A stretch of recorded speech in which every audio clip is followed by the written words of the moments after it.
Lovely. Shall we move on to Hot Tub? Let's do that, yes. Okay then. Hot Tub Time Machine 2. I like the first one. I love the first one. The first one came out after The Hangover, and it was one of this kind of clutch of films about men trying to get back to not their childhood, but their youth, so they kind of misspend it, get involved in that kind of drunkenness and chaos that they remembered from their younger days.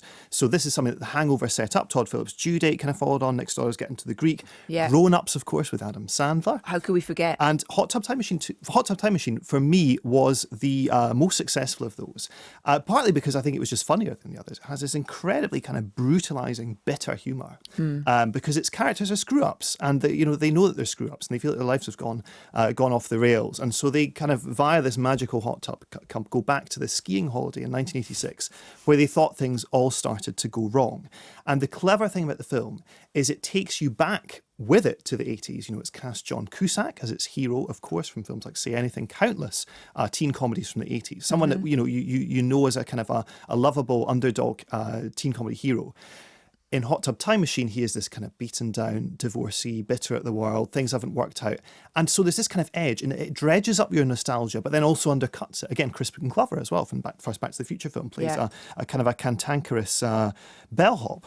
And it was very, very cleverly done. Watching Hot Tub Time Machine 2, which is made with, I think, 3/4 of the original cast, the same director, one of the original 3 writers. Yeah, I mean, like the Rob Corddry and...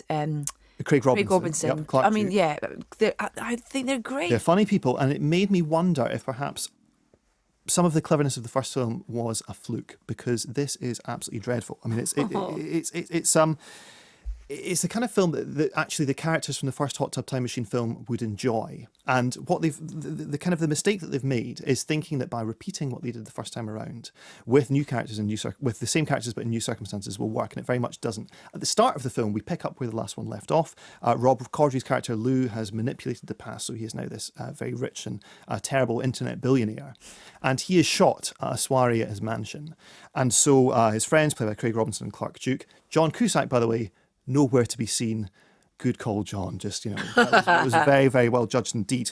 But Craig Robinson and Clark Duke's characters drag him off into the hot tub with the plan of going back in time to find his killer. However, the hot tub doesn't take them back in time at all. Let's listen to this clip where they find out where it has taken them. March 26, 2025. From Comedy Central's World News Headquarters in New York.com, this is The Daily Show with Jessica Williams. 2025. Welcome to The Daily Show. I'm Jessica Williams. Tonight's guest, Dame Jennifer Lawrence, promoting her Meryl Streep biopic, Streepin' It Real. Hey, how do they get the people to be on this show? So by now you've all seen the NSA satellite footage of the road rage incident between 2 self-driving smart cars in New Detroit. President Neil Patrick Harris has called for greater regulation of the industry, while congressional Republicans defend every sentient automobile's constitutional right to shoot a black car if it's acting funny. Just still got it. I like the Streepin' It Real. Streepin' It Real is funny. That's That's possibly the film's one and only laugh.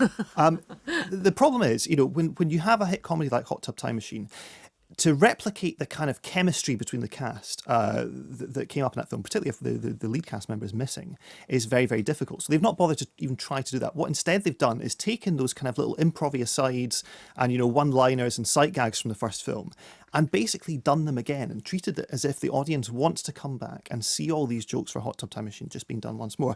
If I want to watch Hot Tub Time Machine, science has an answer for that, and it's to go and watch Hot Tub Time Machine.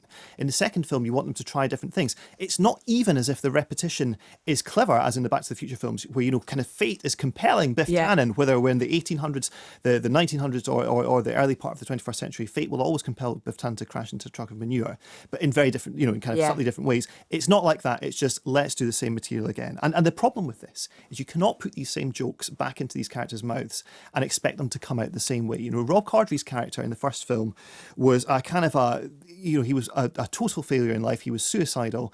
Everything had kind of broken down. And it deployed a kind of humour that's called gay panic, which was also in the Will Ferrell film Get Hard that we were talking about earlier.